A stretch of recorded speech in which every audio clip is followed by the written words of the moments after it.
Hello everyone and welcome back to the channel Say What's Real TV. Here to give my top 10 moments from this week's episode of BMF Season 2, Episode 3, Devil's Night.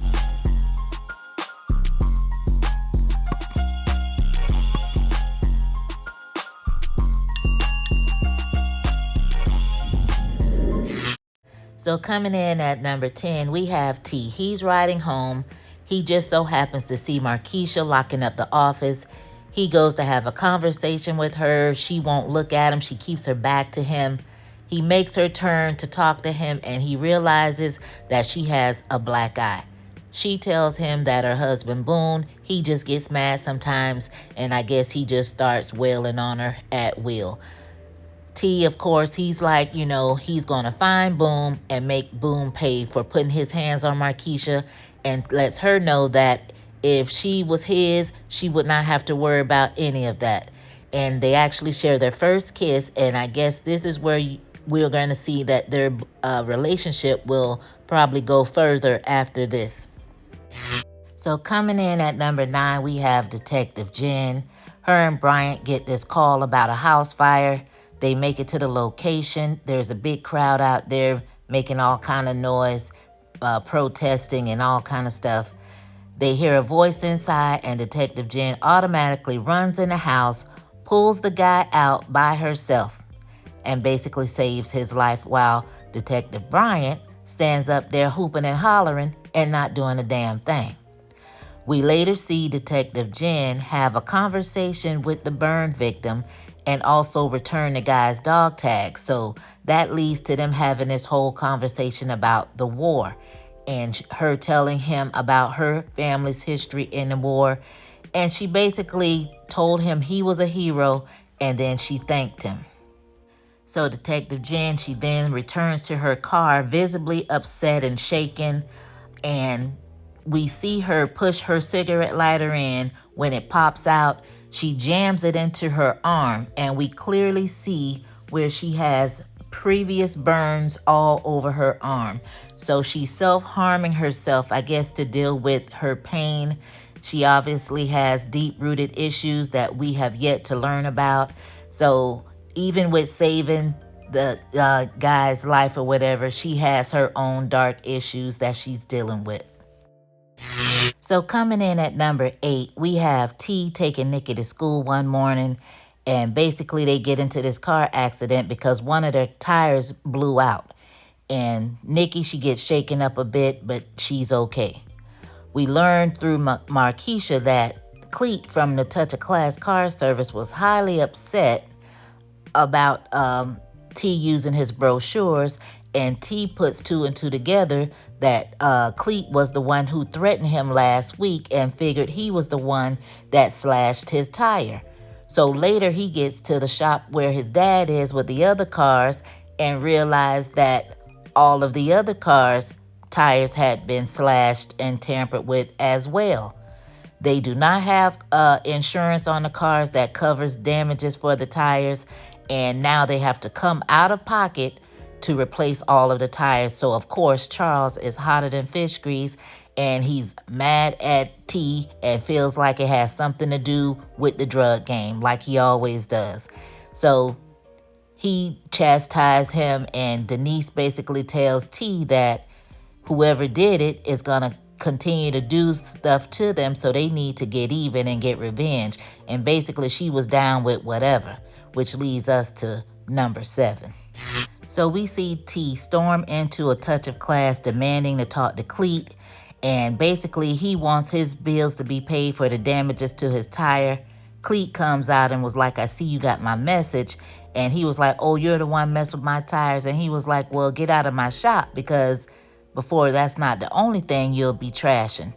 T, he leaves without incident, because if you look around, you see Cleet's entourage is all blacks. All his little security bodyguards, they're all black. So I don't know just how big and bad Cleet is, if he's the front man or he's working for somebody else. I'm curious to see just who is behind this whole Cleet thing, because Markeisha makes it seem like he is very powerful and you don't want to play with him type thing. But running around slashing tires. I'm not seeing it.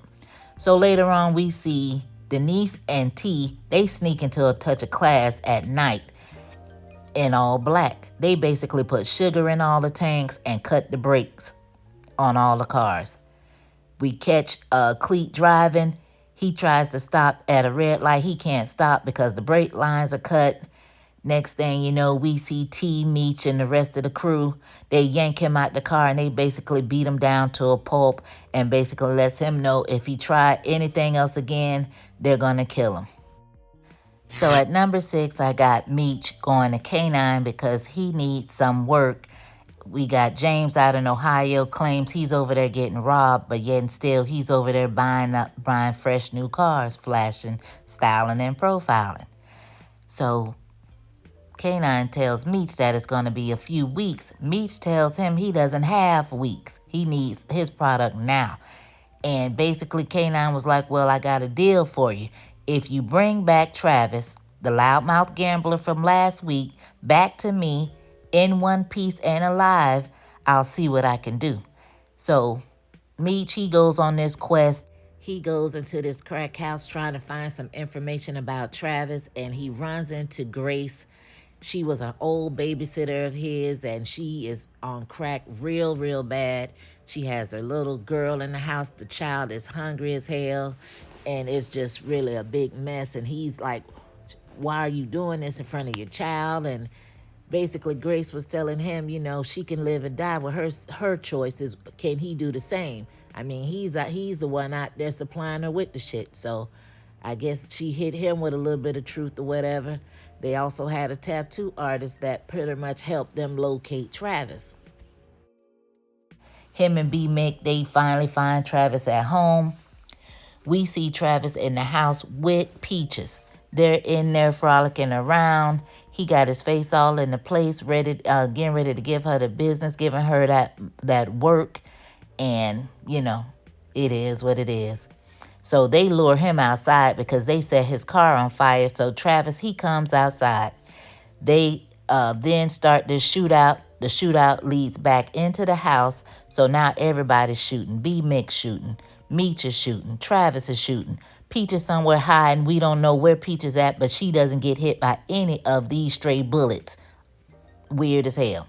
So some kind of way, Travis ends up shot in the back of the head, and now Travis is dead. The whole point of getting Travis was to bring him back alive. Now he is not. They take him back to K9. K9 wants to know, was Travis in the house by himself? And of course, Meech tells him no, Peaches was there. But we know K9 already knew that. He gets mad because he wanted to kill Travis himself and basically tells Meech, you didn't follow the proper orders, so I can't give you this weight because business is business. You know, you didn't hold up your end of the bargain, and basically told Meech to go ahead and clean up the mess. So now Meech is left with a body on his hand and still can't get no product. So coming in at 5, we head over to the church where we see Lucille enjoying the church services, watching her man in the band. Everybody's getting their praise on, rejoicing and singing and dancing.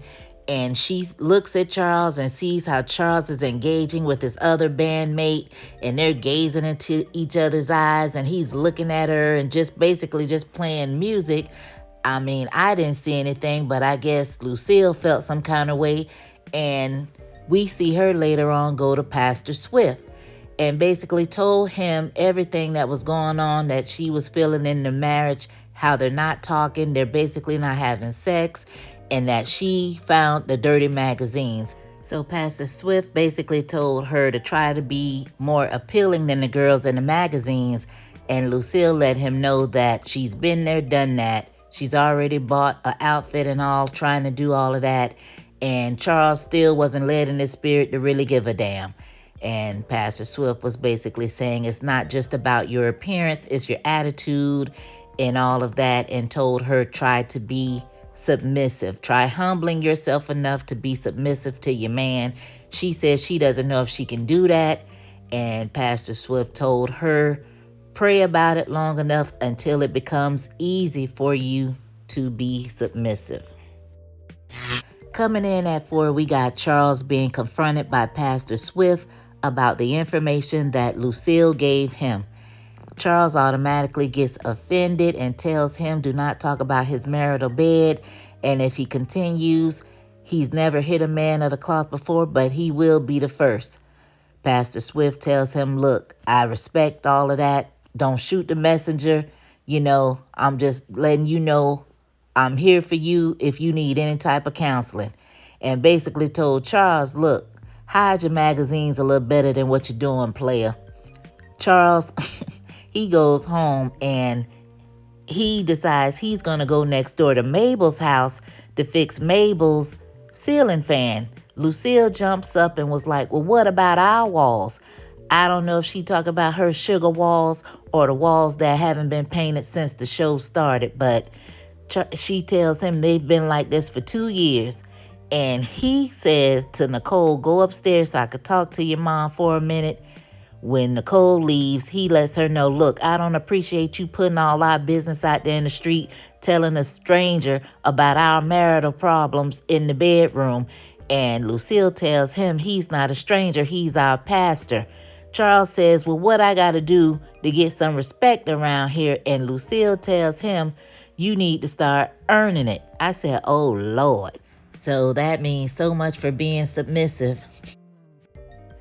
So Charles walks out and goes over to Mabel's house. We see him acting like he's fixing the ceiling fan, but all the while watching Mabel. She's in there dancing, got on her little wrap dress, form fitting all over her, got her cleavage all hanging out, dancing and cheesing at Charles and asking him, do he want to come dance with him? All the while in the background, they playing Shackles on My Feet. So I guess he feeling tied down. So she dares him to come dance with her. He comes down off the ladder and they cut a rug a little bit. And he was like, ooh, I'm going to have to get up out of here. I guess Charles started feeling some kind of way. Mabel, she offers him a couple of dollars and thanks him for his times and service. And he was like, your family, I can't take your money. She was like, look, I value, your time or whatever. And I respect that, Charles, he appreciated that because he wasn't getting no respect back at home. So he took the money and, he kind of left. Nothing happened, but y'all know that it's inevitable. Something might be brewing either with Miss Mabel or somebody in that church. Charles gonna get his respect some kind of way and some loving from somewhere if it ain't gonna be from Lucille. I sure hate to see it. At number 3, we have Lamar. He's at the morgue and he all of a sudden wakes up as if he's Frankenstein or somebody. He basically steals the shoes off of a dead man and gets the clothes off his cousin's back. We see him go to the school and he's out there stalking Zoe. Zoe thinks she sees him from afar, which she does, but by the time the bus passes by, he's already gone. Monique comes up and asks her what's going on. She tells her mom that she thinks she saw her dad, which is Lamar, which is really not her dad, but So Monique, she goes to call Meech and tells Meech that Zoe said that she saw Lamar. Meech basically tells her Lamar is dead. He saw it for himself and basically said, stop letting her watch all them scary movies. It's getting in her head. So later on, her and Zoe, Mo and Zoe, they're in the house playing this game. And first, she gets a phone call. Nobody says anything. Then she hears this car screeching all down the street. She looks out the window. She sees nothing. She goes to the door, open the door, and sees this candy that Lamar used to buy her. So she gets spooked, and she goes to call Meech, but Meech doesn't answer the phone. So at number 2, we have Detective Bryant pulling up on B. Mick yet once again. He tells B. Mick he needs for him to ride with him somewhere, and they head down to the county morgue where Bryant shows him these trailers and they're full of dead bodies. He lets B. Mick know that Kato is in one of the trailers because she didn't have any kind of family. And then he says, well, she kind of did have some family. And he whips out this autopsy report and lets B. Mick know that Kato was pregnant with his child when she was killed. B. Mick, he instantly gets sick to his stomach and starts throwing up and asks Bryant, what is it that you want from me? And Bryant tells him, tell Meech that you have a new connect and a plug and set up a meetup and I'll handle the rest. The crazy part about that whole thing was B. Mick's mom just asked him when was he gonna give her her first grandchild and asked about Kato. That's crazy. So coming in at number 1 for the top moment for episode 3 for me is when you have BMF hanging outside this restaurant. They're basically just kicking a bobo. Terry is thanking his brother for picking up and helping him handle Cleet, and Meech basically tells him it's for life, you know. He's always gonna have his back, basically. So Terry, he asks them what's up with them in their drop. Are they good? So they mention the fact that B. Mick has access to a new plug. Terry gives him a look like, interesting, and was like, okay, that's cool, good, you know, whatever. He goes and get him something to eat. We see Detective Jen and Detective Bryant off to the side waiting because we know that new plug that B. Mick has is a bunch of fool-la-la. It's fake, and it's just a setup to get Meech arrested. So Meech tells him, look, let's go and make this drop. Let's do this meetup or whatever. And we see the stress look all over B. Mick's face. He don't want to do it. He's stalling. They get in their cars. He stops and goes to pretend he needs to make a phone call at the payphone. They're sitting in the cars just waiting on him, waiting like, what is this dude doing? All of a sudden, out of nowhere, comes Lamar in somebody's Jeep he done stole. He starts firing off rounds inside the car where Meech is. Meech gets hit, able to jump out the car. The detectives out of nowhere come swarming in. Detective Jen, she starts shooting at Lamar as he speeds off. All the while, Detective Brian don't give a damn.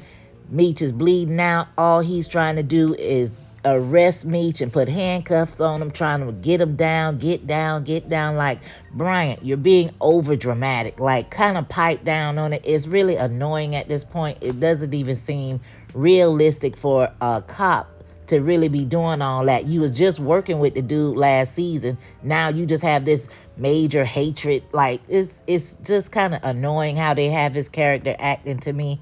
But, you know, they're like, T comes running out trying to save him, like, help, someone call 911.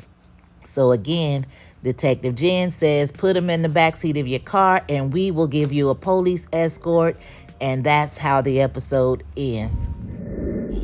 So that was episode 3. It was a pretty decent episode. It was jam-packed and they had a lot going on. Drop down below and let me know what you thought of what happened, your thoughts and theories. And as usual, thank you guys for watching. Thanks for listening, and I'll catch you on the next one. Peace.